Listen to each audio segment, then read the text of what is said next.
Hi everyone, I'm Tracy Fitzpatrick. Thanks for checking out Sarder TV, an idea-sharing platform founded by Russell Sarder. He's also an author, investor, and CEO of Netcom Learning. And joining us today in the studios to share some of her ideas is Sherry Chan, the Chief Actuary for the City of New York. Sherry, thanks so much for stopping by to talk numbers with us today. Thank you for having me. So let's get right into it. Tell us a little bit about your background and your career path and what led you to be an actuary. Well, I've always been very passionate about math, and I think the objective really was to find something that I could use and apply math in the real world and have it contribute back to society. And how do actuaries don't really necessarily have like the sexy job where, like doctors or attorneys, where you're crossing the street and someone's choking and then the doctor might perform CPR and they're a hero for the day. Being an actuary, it's one step removed from that. So it's humanizing the position and making sure that our math skills are used towards something that people can see that it's a direct contribution back to society. So that's why I chose to be an actuary. And your title is Chief Actuary for the City of New York. Now, is this an appointed position or is it done through the electoral process? It's a very unique position in the sense that I report to the 5 city retirement systems and pension funds. There's one for the New York City Employees Retirement System, and then for the police, for the fire, for the teachers, and for the Board of Ed. And so each of these have their own Board of Trustees. Right. And on these Board of Trustees is half of them are city elected officials and half of them are union representatives. So they're comprised of those folks, and because I report to them, they're the ones that make the decision to appoint the actuary through a resolution that they adopt. So the 3 retirement systems, the New York City Employees Retirement System, the Board of Education, and the Teachers Retirement System, they appoint the actuary. And then the police and fire pension fund get that actuary as their own actuary. Now, are there like term limits or anything on this position, or once you're in, you're doing a fantastic job, that's just like holding down a regular? Correct. There's no term limit. Private sector job. Okay. So I work at the pleasure of the board. So if they decide to not to further not appoint me, then I would, that's when I would not be the actuary for the City of New York anymore. What are the biggest misconceptions you think people have about your profession? And just explain a little bit what you do, because a lot of people aren't familiar with what actuaries actually do. Yeah, so actuaries assess risk. So we put a financial price tag on whatever the risk might be. It could be climate, insurance, healthcare, or pension in my profession. And I think the biggest misconception is that they think it's a desk job. Or what about compared to like an underwriter almost, it sounds like what you're doing. An underwriter would look at the risk and see how to price something. The actuaries make projections of future cash flows and to make sure that whatever promises that you have kept that you're making, such as if a customer buys an insurance policy, that the insurance company would be able to pay it. Or if you buy healthcare insurance, that at the end of the day that the company can provide for it. So in the arena of pensions, once you start working for an employer and they promise you a retirement benefit when you retire, my job is to make sure that the money is set aside so that the retirees have that allowance once they do retire. And the biggest misconception, it's not just a desk job. There is this stereotype that actuaries work in front of spreadsheets and calculate numbers and that's all we do. That's part of our job, but it also entails being able to explain the numbers at the end of the day. So once you have this work product, what does it mean? And how do you convey that to your clients and your clientele? So it's about communication, it's about interpretation skills, and relationship building too, because you have to be working with people most of the time who are not actuaries that you have to explain your work products to. So what do you find, what have been some of the biggest challenges you have had since taking over this position with New York City? So I would say educating the public about retirement readiness. It's probably the biggest purchase, so to speak. The biggest way that you're going to be spending your money is in retirement. It's the biggest event an occasion of your life that you need to save for. And people might not know how to or how much to set aside their money to save for retirement. There's different ways of saving for retirement. Some people think that that defined benefit plans, if you're aware of what defined benefit plans are, a retirement vehicle is basically the similarity between all retirement vehicles is that you put money aside when you're working so that when you're not working, you have money to spend. So how do you save for that? So you can either save a defined amount, contribute a defined amount in the beginning, and just let it be invested in the market to see how much you have at retirement. And that will be dependent on how the market does. The other way to do it is to define how much your retirement will be at retirement so that you put set aside enough money during your working career so that you'll get the set amount. That's called defined benefit because your benefits are defined. And there's arguments about which one's better. People think that defined benefits cost a lot because along the way you're saving a lot of money for it. But in reality, because they think that it costs a lot, they should switch to defined contribution. But defined contribution, what has happened is that you come to retirement and you realize, oh, I didn't save enough during my working years. So it's educating the public about that. They might think that defined benefit plans are very costly, but it's even more costly if you don't have enough money saved. When you retire. Yeah, because then it becomes a society problem and they depend on the government and the tax, the safety nets out there, and then it costs taxpayers a lot more money on the back end. And have they done studies about which plans do actually work better over the years? There has been studies. In the comparisons, what comes out more advantageous for the people? There has been studies. Because the defined contribution plans are on an individual basis, you don't have that assurance of like gains and losses. So in a defined benefit plan, when you're saving for a group of people, if one person might die a little sooner than another person and someone else might live a little bit longer, on average, that averages out.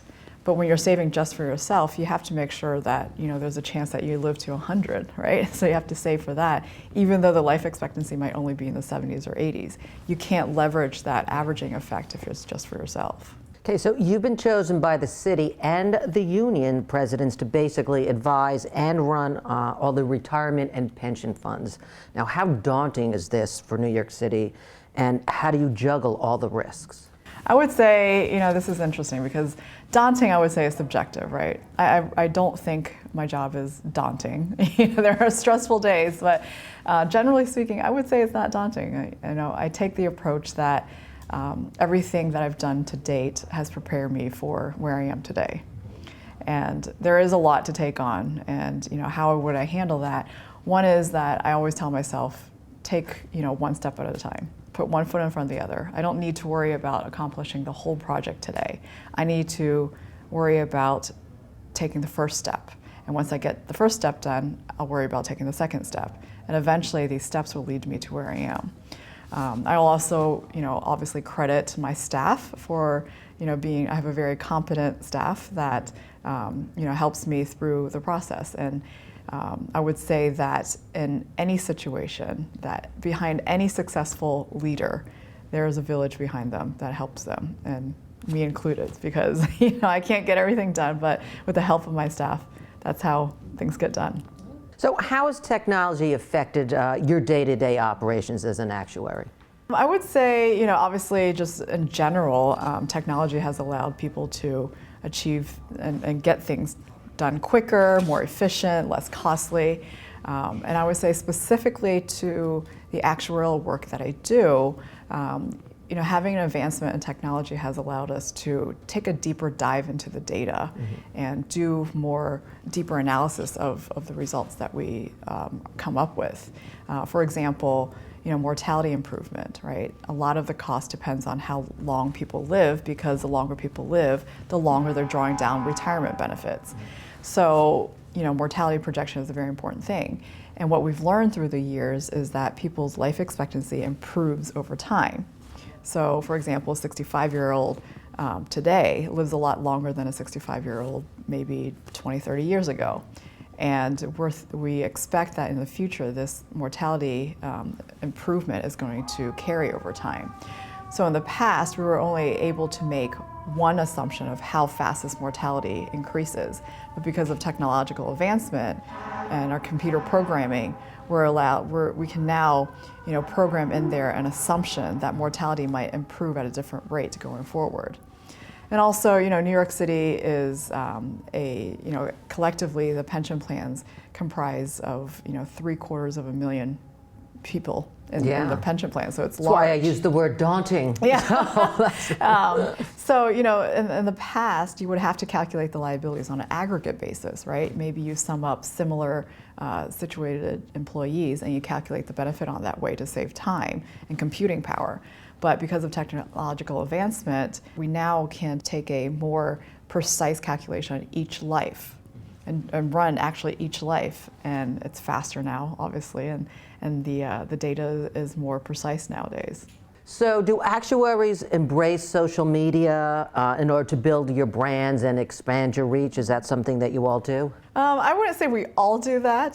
Savvy ones do? Yeah. There are actuaries out there that are utilizing and taking advantage of the social media network out there.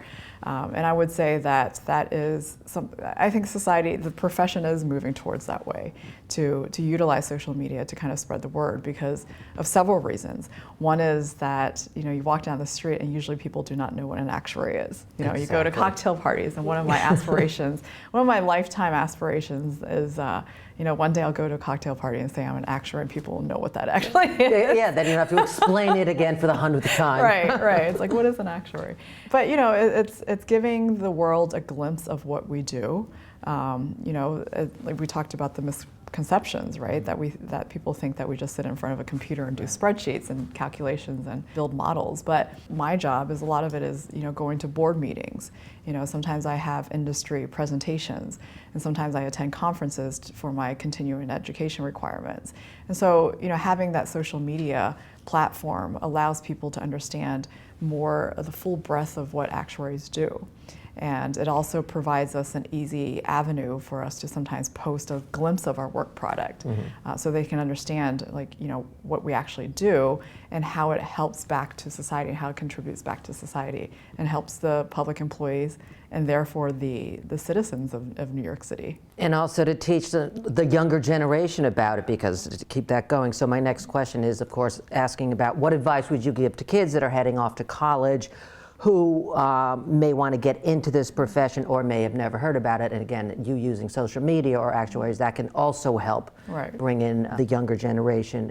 And part two of the question is, do you find you get more males or females drawn to this profession?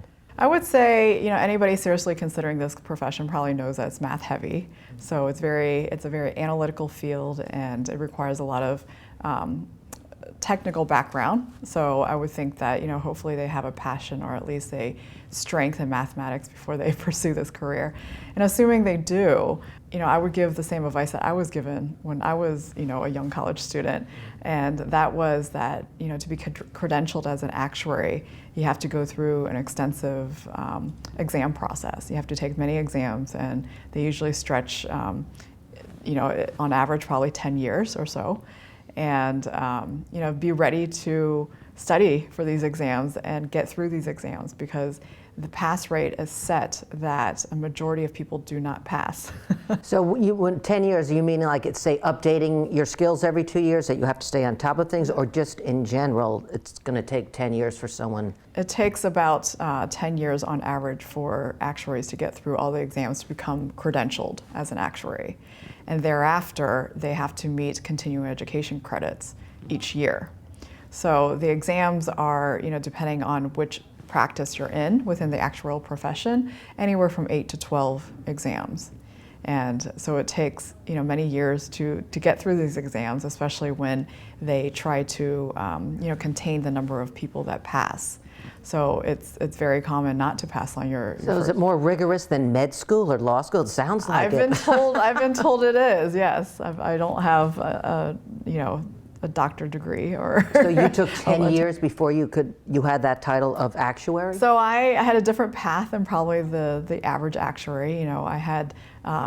I did take some time to get my executive MBA, and I had a couple big job changes in between. So I took some time off, throughout that process. But from start to end, with the breaks in between, it took me 18 years to get through everything. So quick question, before you become an actuary, can you do other work, like you obviously like accounting, is that something, or you have to have a separate degree to do that, obviously? So there's no educational degree requirement to start taking your actuarial exams. So anybody off the street or anybody that wants to can sign up for the actuarial exams, and once you get through the exams and go through some professionalism courses, then you become an actuary.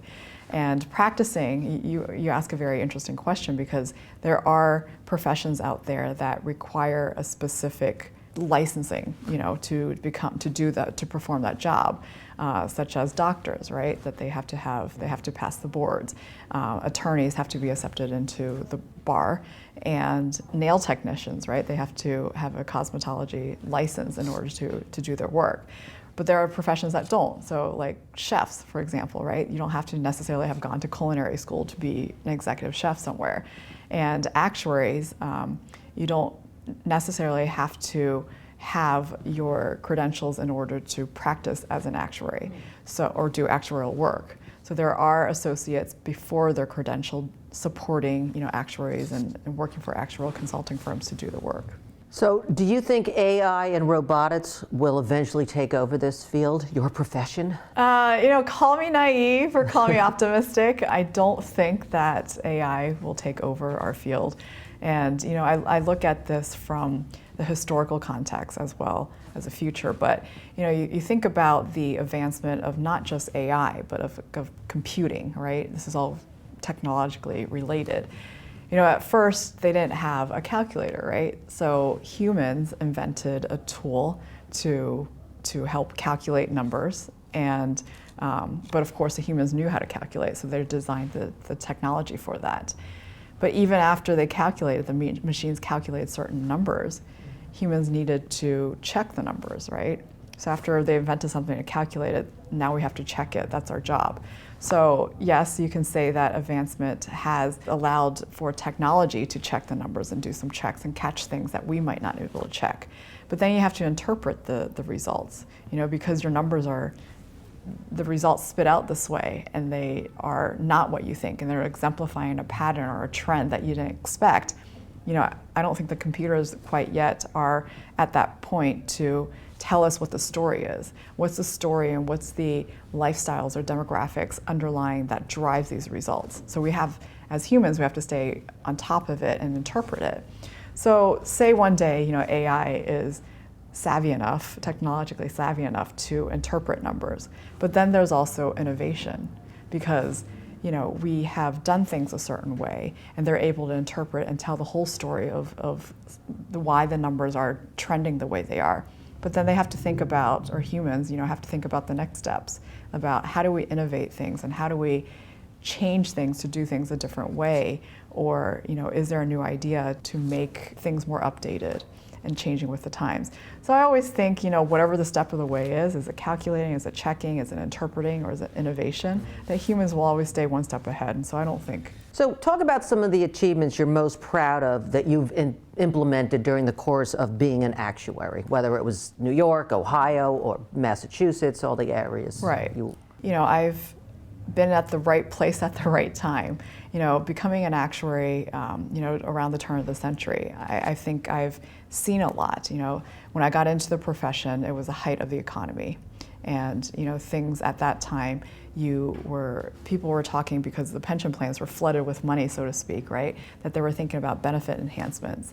But then you move through the decades of the 2000s, and you hit 2007, 2008. It was a very different point in time. And I think one of the things I'm most proud of is during that time, to help redesign plans so that it would sustain the test of time going into the future, because the assets plummeted so much during this Great Recession in the 07, 08 timeframe that for the years following, you needed to, as an actuary, making sure, again, that there's enough money set aside so that when active members come to retirement and they draw down these benefits, that the money is there for them. So you have to redesign the plans because the assets weren't meeting the funding level. So to work on plan designs and change it to make sure that for generations to follow, that they'll have a secure and sustainable pension plan, I think is one of the proudest moments of my career. Okay, so what other innovations do you think are needed in this field in order for it to remain competitive and financial savvy when dealing with these huge pension funds that so many of the retirees will be relying on? And I think that's a great question. You look at pension plans nowadays, and they were developed about 100 years ago, right? And a lot has changed in 100 years. For example, retirement age has been held around the same, around 65.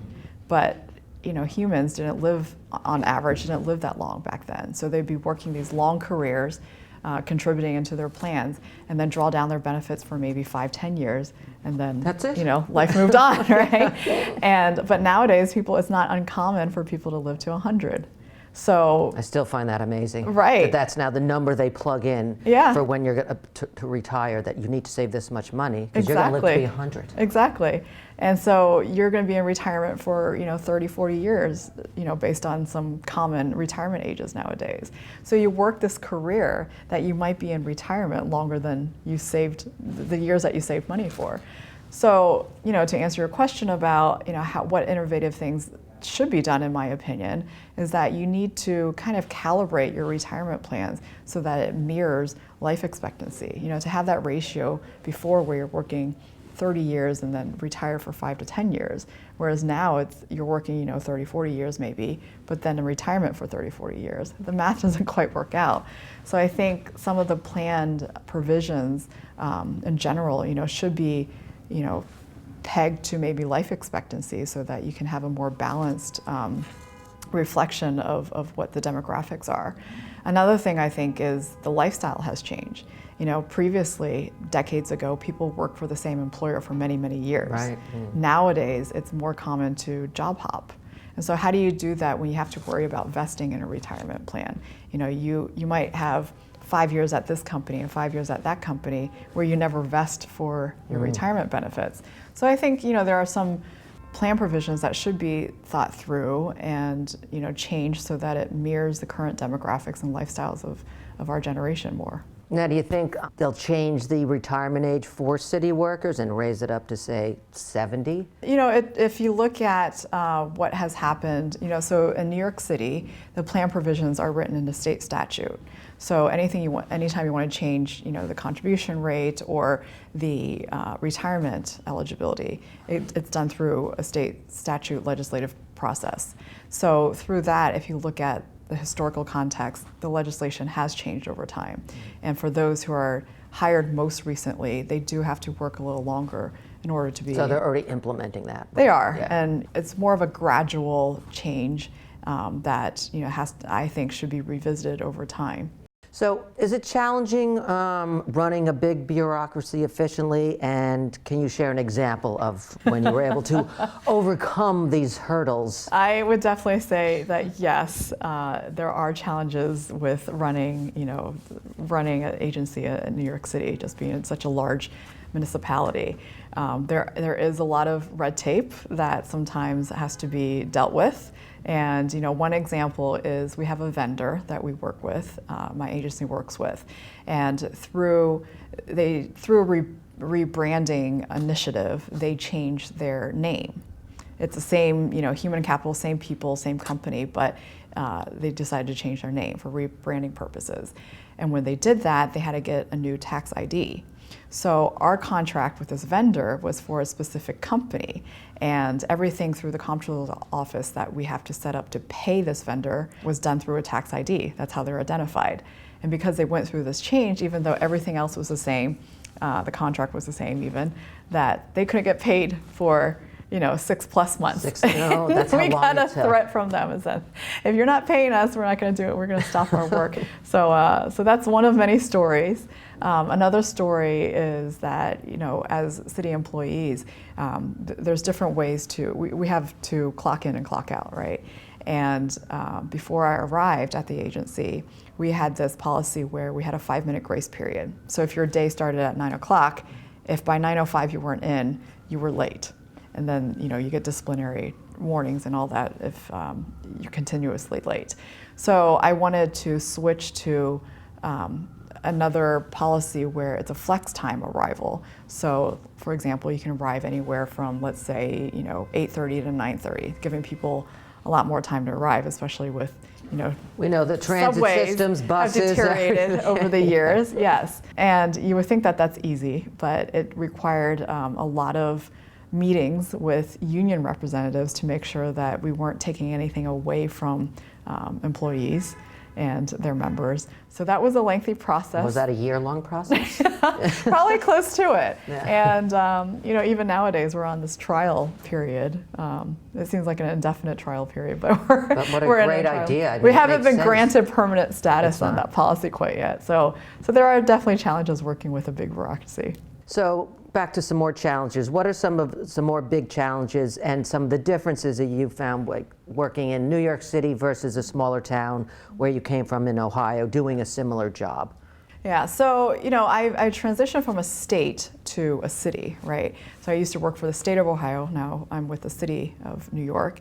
And size-wise, as far as the assets and maybe even the retirees and the members, the Ohio plans are actually larger, just because it covers the entire state.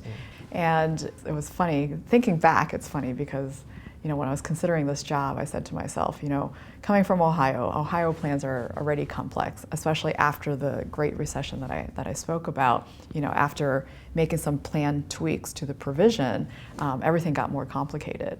So I said to myself, Ohio plans are already complicated. It's a swing state. We're very political over there already. I think everything is just it's bigger and more complex, but it's going to be manageable. So then I get here, and of course everything's even more complex. Between the 5 plans and the different tiers in New York, there's actually 120 plans. And you're on top of all of them. My staff and I collectively you guys are all yes. responsible for yes. that. Yeah. And then it's obviously city politics are a lot more intense than state politics, but then you add the dynamic that one of my bosses was running to become the president of the United States. Yeah. There's a different layer of politics involved with that. I would say the biggest difference is that in Ohio, the way that the employers fund the plan is a fixed contribution. So it's a fixed percentage of the payroll. Whereas in New York City, the actuary determines and calculates the contribution each year, and the city puts it in. So it might fluctuate based on different demographics and the way assets have performed and all that. And so because the contributions vary in New York City, you have the city officials and the government officials a lot more in tune with what's going on, so they have to be aware and have a heads up of what to expect for the upcoming years. Whereas in Ohio, because everything is fixed, like say 14% of pay across the board, they know for budgeting purposes that this is what's expected each year and that's not going to change. And so the government officials in the state of Ohio weren't as involved on the board. And in fact, some of those appointments, the governor appointees on the board wasn't filled for some of those years. Whereas, much closer with the city officials here. So do politics get in the way of how you work or want to work? And if so, how do you balance this with your job? I would definitely say, here in New York, politics is an element of the job. And just because, the pension contributions each year are over $10 billion with a B. And the city budget is $90 billion. So it's over 10% of the budget. And because of state statute and provisions in the law, the city must pay whatever the actuary certifies each year. And so there's not much negotiating in terms of that. So, they try to stay very involved in it to make sure that what to expect. And being very involved, it runs into some issues where I've had some of my numbers changed. I've had resolutions that I present to the board and they end up changing. And they might have opined on something legally, the city, and because they have a different opinion, they might change their legal interpretation of something that they've previously opined on. So it is very challenging. And how do how do I manage that is, you have to, it goes back to relationship building. Flexible. And being on top of things, being aware of what's going on too, and understanding what their side is and where they're coming from. But also, this relationship building is having a network of folks that you trust, right? That you can be your eyes and ears for you also. And then lastly, I would say that having, you just have to have a moral compass. Like, your moral compass has to be spot on, because the city will try to, try to have their opinions in your work, but they're not, certified to be an actuary. Right. They're not doing the actual work. You're the one that's going to sign off on it, and I have professional duties. Your name is on it. Right. Integrity, and having integrity in the work is very important. What are the current skills gap in your field? I think this goes back to, what the focus, the profession draws a lot of, technically focused people who might be, very good at math, for example, right? And so I think that the gap is, because we might draw those types of folks who are heavy in their math skills, might not be as heavy in their communication skills. So sometimes, I do find that actuaries might not know how to communicate their work product at the end of the day. They're brilliant actuaries that come up with these complex models and have these results, and they're able to answer these questions, but then they're not able to explain it, or they're not able to take a step back and to see what the big takeaways are and what the big picture is. And not only communicating to the audience like what your work results are, but also being able to present it, right? Communication is one thing. Communication is making sure that you understand what I'm talking about, but presenting is also having this presence to make sure that you can captivate the audience into what you want to say and what you want to convey. How do you think they can start working on this to change that dynamic? Yeah, and there's, universities are realizing this. So I am actually a advisory board member at the Ohio State's math department, my alma mater. And one of the majors that we've introduced, part of being on the advisory board, is to review the curriculum also, right? And one of the majors that we've come up with is a joint English and math major to work on precisely this. And the actuarial professions out there also try to infuse into their continuing education requirements, and their requirements to become credentialed is more presentation skills and more communication skills. So I think the profession is catching on, and they are trying to broaden the curriculum so that so actuaries and future actuaries can have a broader array of skill sets. So do you see any disruptors on the horizon that will upend your industry and profession? That's an interesting question as well, because I've talked to a lot of people about data analytics, which is kind of a trendy field and profession to get into nowadays. And people in data analytics and actuaries have a lot of crossover in the work that we do. Obviously, both professions work with data. And the difference that I've been told is that for actuaries, we've developed skill sets to know how to model different things and know how to project different things. We don't just take the data and look at the data, interpret the data. We also try to use it as an input into our models to project, make future projections. And I think that's the skill set that data analytics analysts might lack over there. And so it's a very complementary skill sets. I think that we can utilize their talents to help us kind of consolidate the data and tell us some stories about what is the data telling us, what is the big data telling us, and then we can take that to the next level where we can build models and predictions based off of that. So I think that there might be some overlap in the beginning, but I think we still have different skill sets that I don't think is necessarily a threat. Well, great. Thank you so much, Sherry, for joining us today. It was a real pleasure. Thank you for having me. And that's it for this edition of Sarder TV. We hope you enjoyed and learned something new today. Until next time, I'm Tracy Fitzpatrick. Thanks for watching.